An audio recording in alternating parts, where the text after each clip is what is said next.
Hello and welcome back to the channel. Today I will be visiting the beautiful city of Alba Iulia, which was the political capital of Transylvania for many centuries. I'm gonna have a walk, have a coffee, and enjoy visiting a beautiful historical town. If that's something you want to see, stick around.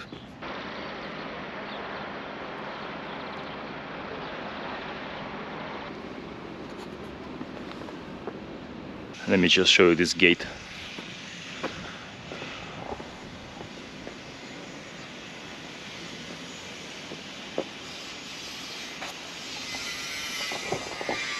Pretty cool.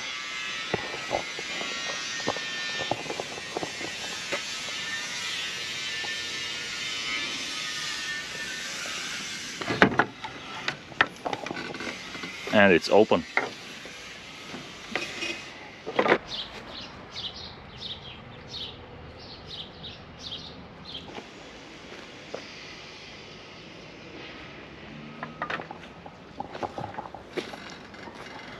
Now this is called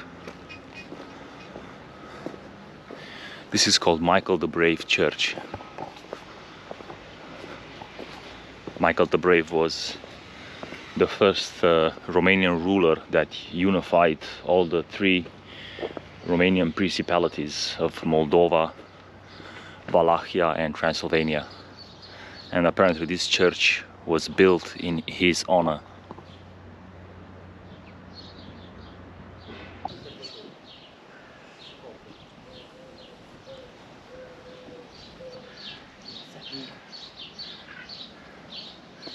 So church seems to be closed, but it's fine.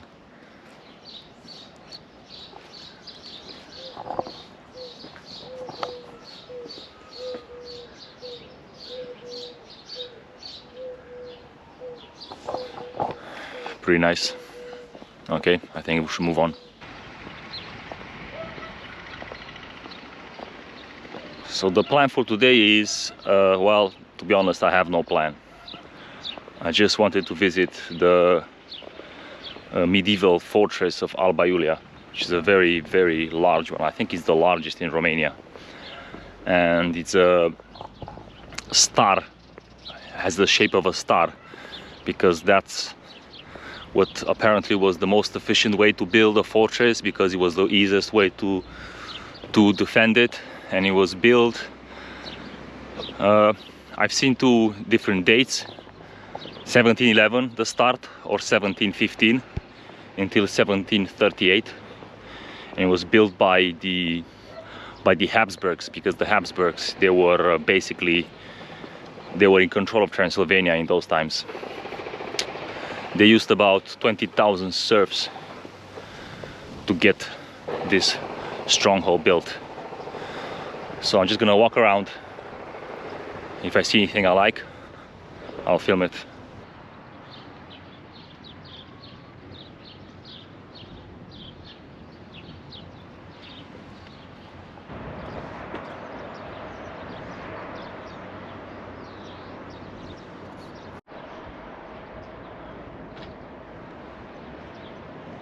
This monument behind me, was erected in the memory of three revolutionary leaders. The name were Horia, Closca and Crisan, and they led the rebellion against the establishment in 1784, if I remember correctly. Unfortunately, that rebellion was well, crushed, and the leaders, these three guys that I just said, were brutally killed. Actually, two of them were brutally killed.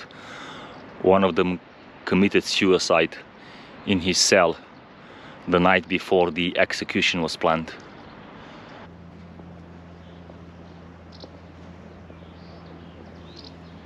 This is the third gatehouse of the stronghold, and I think it's the largest one.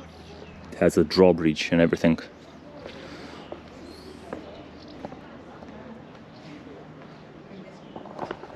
Probably down there used to be a moat.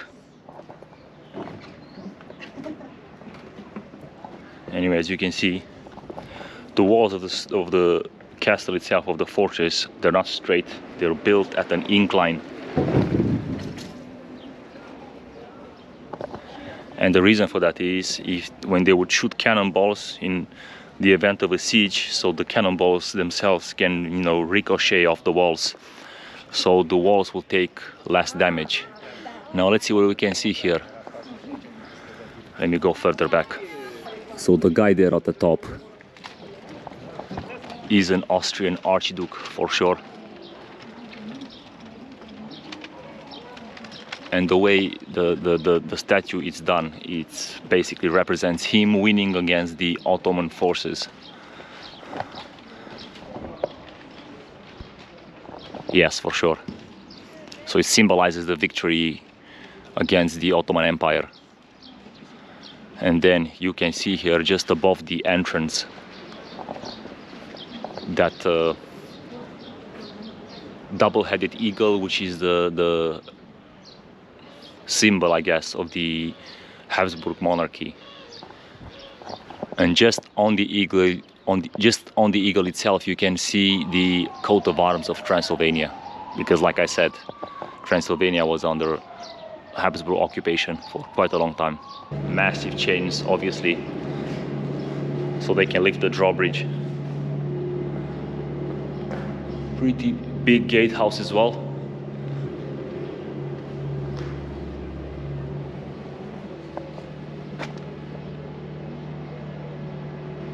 Look at that, half of his bayonet is missing. So that basically says this gatehouse, which is gatehouse number 3, the third gatehouse of this fortress, which is, by the way, called Alba Carolina, which literally means White Carolina, White Caroline. And the city's name is Alba Iulia, which means literally White Julia. Anyway, it was erected by Carol VI, which was the Austrian Archduke and probably the HRE Emperor.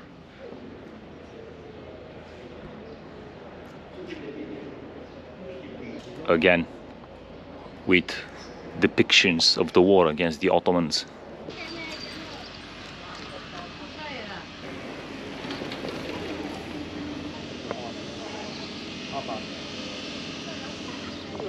Now this behind me, it's part of the oldest structure basically built on this site, and it was built by the Romans, and it was a castle, which means a military fortification. It was built by the 13th Legion, the 13th Roman Legion, which is the same legion that Caesar used to cross the Rubicon and start the Roman Civil War.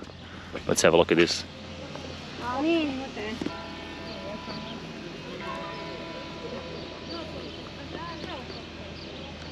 I don't think you can make the standard they're bearing, but it's the 13th Gemina, which means the twin legion.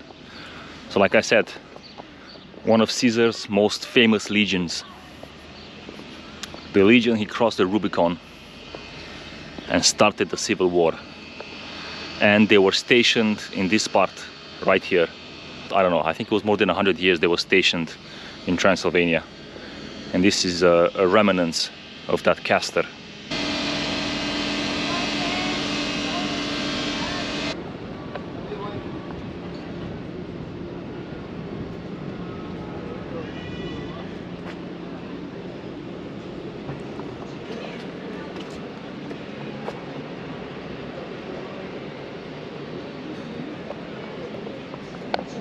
This site as well. Now look at that. Septimius Severus right there, if you can tell. Septimius Severus was a Roman emperor that tried to basically expand the border of the empire north. He was actually stationed in the UK, and he had a very bloody campaign for about 3 years in what's today Scotland against the Scottish, against the ancestor of the Scottish. He lost like 50,000 legionnaires and he failed, he couldn't conquer them, so he had to pull back.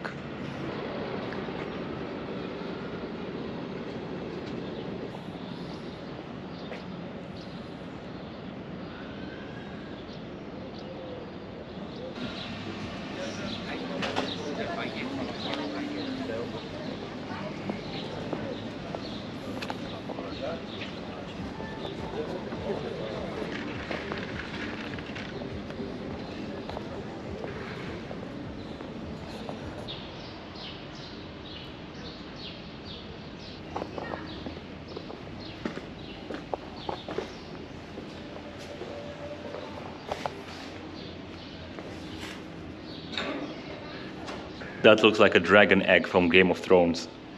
A very big dragon egg. And that right there is the hall where the unification of Romania happened in 1st of December 1918. Important date for the history of Romania.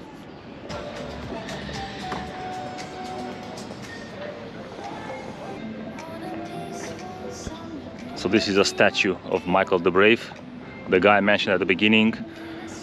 So this is the first guy that unified, like I said, the Romanian Principality, and he was killed in 1601 at the orders of the Austrian Archduke. I think it was Maximilian, if I remember correctly. And he ordered the Italian general of the mercenaries called Giorgio Basta to execute him, because the Austrians had their own plans for Transylvania. And they ended up occupying it around the time when they built this castle, this stronghold.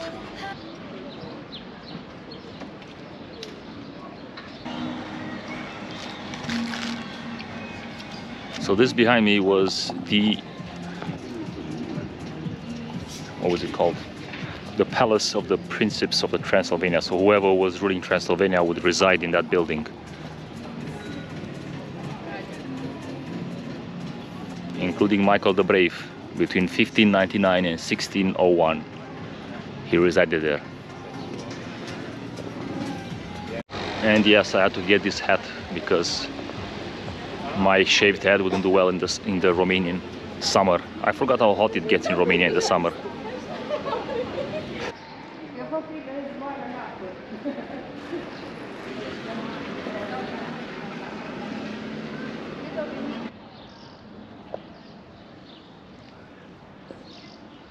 Just behind me there are the remnants or the layout of a very old church that was built here in the 10th century. And it got demolished, I think, prior to the year 1100. And now we're gonna check the other church. Let's go have a look.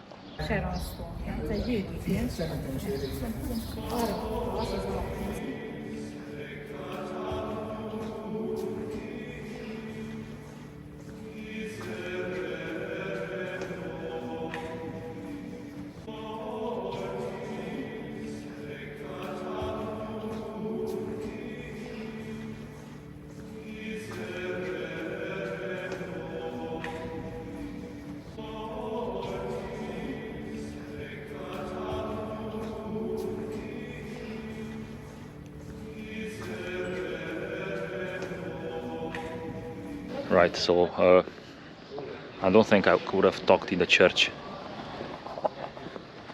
You would have been a bit rude. Seemed like something was going on.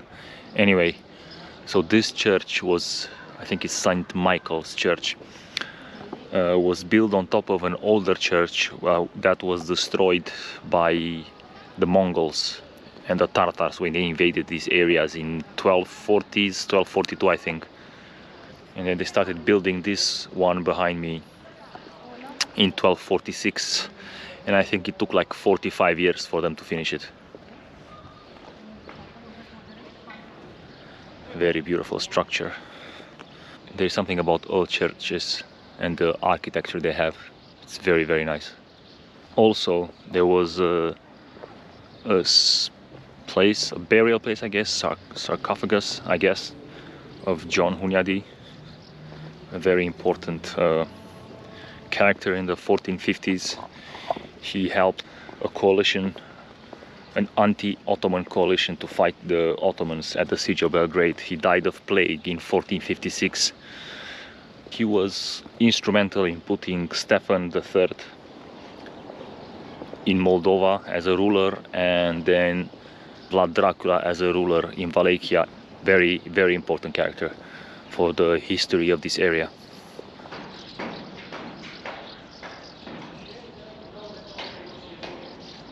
Gate number 4, and it sounds like they're working on something inside there.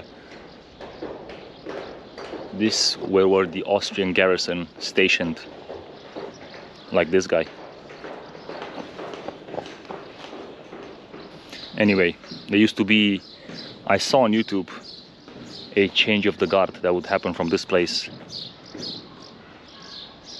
and they will walk out of there and follow this path.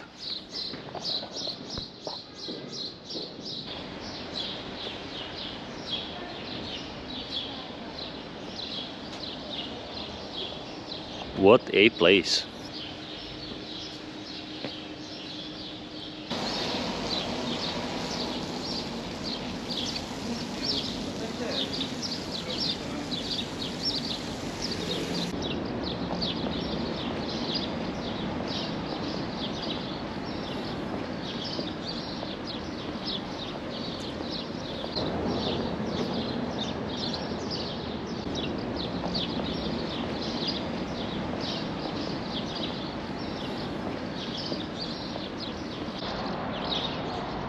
That right there behind me, that's the cathedral where the kings and queens of Romania were crowned. Just,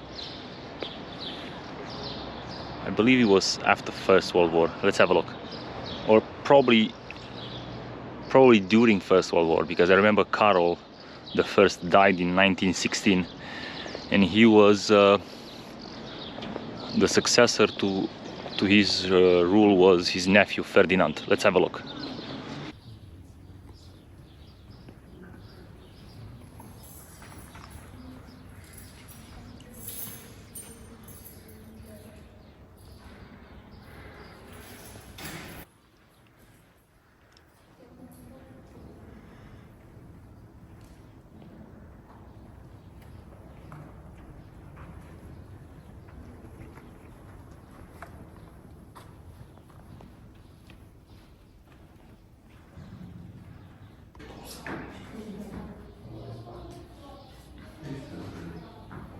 So let's get back to what I was saying. So it is the crowning church of the king and queen of Romania, Ferdinand, and his wife. But that crowning happened in 1922, because until the First World War ended, and obviously peace and all that, this area, this territory belonged to the Austro-Hungarian Empire. So that church was built in 1922, and after that the crowning took place. So it was very symbolic for the Romanian history, for the history of Romania. So just in case if this is not obvious, where is it? That. So this church is an Orthodox church, whilst the older one that we saw there, it's a Roman Catholic church.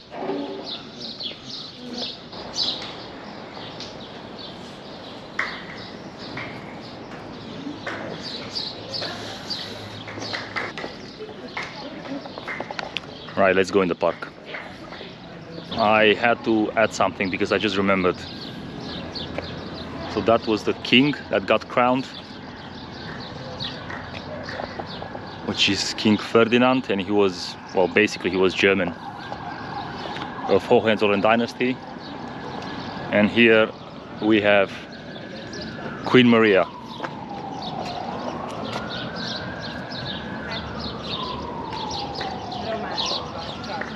She was English. German king, English queen.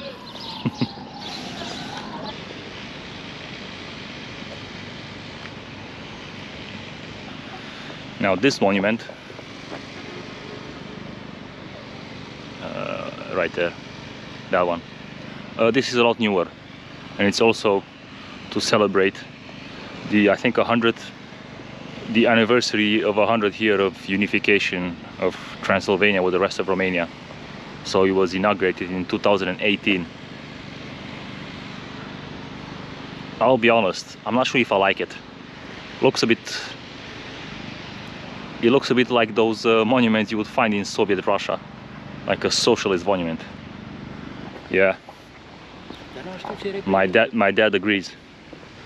100 de ani de la unificarea României. Let's have a look at this nice park over here and find some shaded area so we can have another break. Really, really hot. I just want to show you another statue Is it this one? Yes, it is.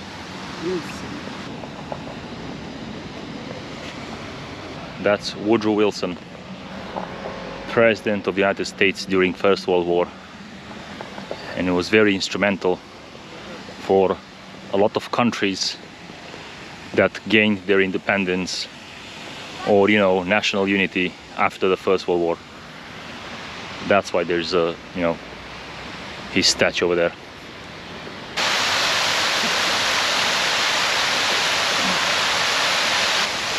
It's not so hot next to the water. Bună ziua! Știi ce vrei? Asta e de care să iau. Care mai bună, doamne? Ales pe cal. Da, exact. De-aia vrem să ne recoim un pic și eu. Mulțumesc. We stopped in a shaded area and we're gonna enjoy some ice cream in a part where it seems like this place was designed for people to come and play chess. I feel like jumping in there.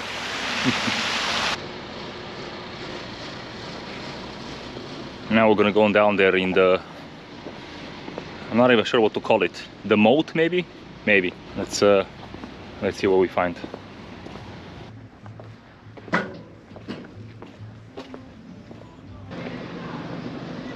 So we're now in the moat, or ditch, or whatever you want to call it. I think you can get lost through here.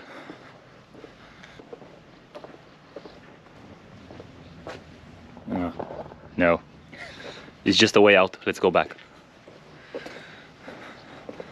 I thought we were going to go through some kind of maze.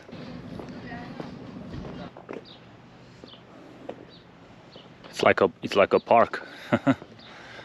Walking through here right now. Ooh. Ooh, it's actually open.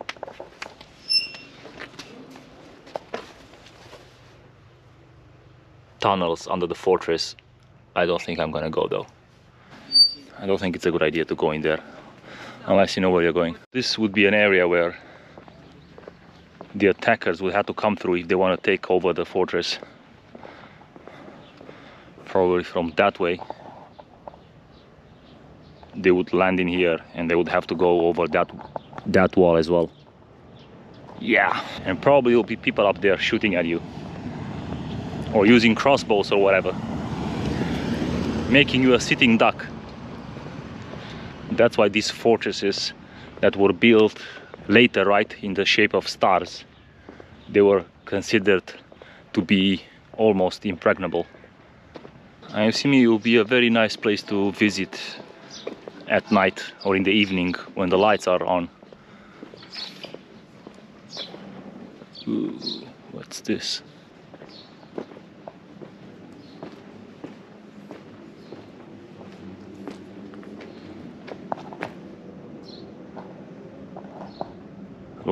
Looks like a dead end. You know, this ditch is it's a pretty nice place, but it seems to be deserted. I don't think I saw like just a few people. I think it's too hot.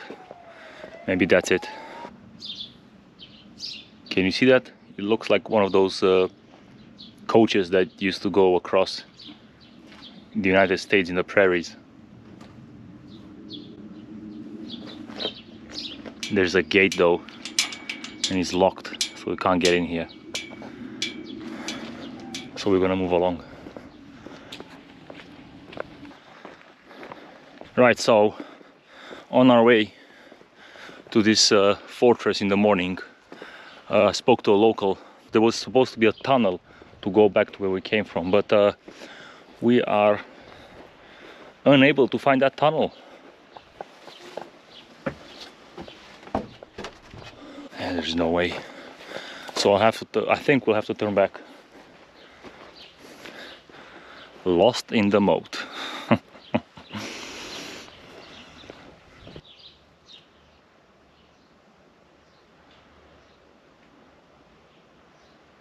So what happened is we came back and I found this gate, and the gate is open. So I'm gonna go have a look. We're gonna go have a look where this leads to. No, I don't feel like walking all the way back through the ditch.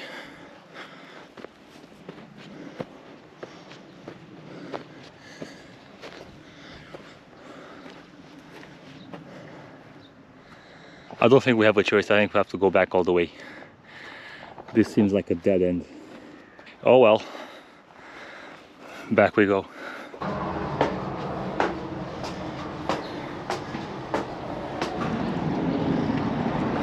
Finally made it somewhere back where it looks kind of familiar. So we're basically walking back from gate number 4 to gate number 3. No, there was no success in us finding that tunnel. So the tunnel mystery is solved. Let me just show you. So this is the tunnel.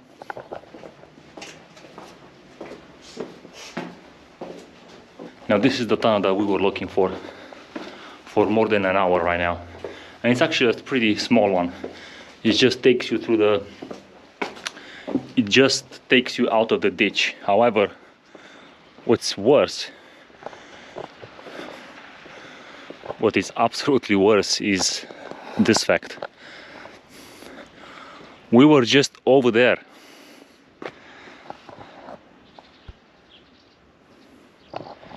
Like right there, where that big tree is.